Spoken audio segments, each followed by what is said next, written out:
তিনি বলেন নাই। এবং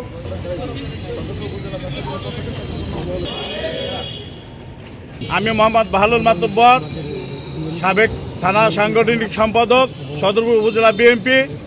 30শে নভেম্বর আমাদের সদরপুর থানায় যে মিটিং হয়েছে ছাত্র বিস্ফোরণ ছাত্র আন্দোলনের শহীদদের রুহের মাগফিরাতের জন্য, সেইখানে আমাদের টিওনো মহোদয় সাহেব কোনো কথা বলেন নাই এবং আমরা এই কথা শুনি নাই।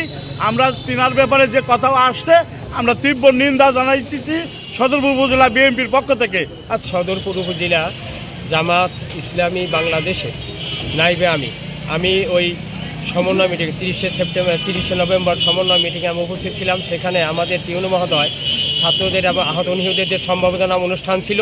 সেখানে উনি যে আজকে ওনার বিরুদ্ধে যেসব কথা উঠানো হয়েছে এই ধরনের কোনো ভিত্তিহীন কথা উনি বলেন নাই এবং যারা এটা করেছে আমি আশা করি যে তারা এটা প্রত্যাহার করে নেবে এবং সরকারিভাবে প্রত্যাহার করে নিয়ে ওনাকে স্বপদে বহাল এবং ওনাকে স্বপদে সেই ওনার দায়িত্ব পালন করার জন্য আল্লাহ তৌফিক এনায়েত করেন।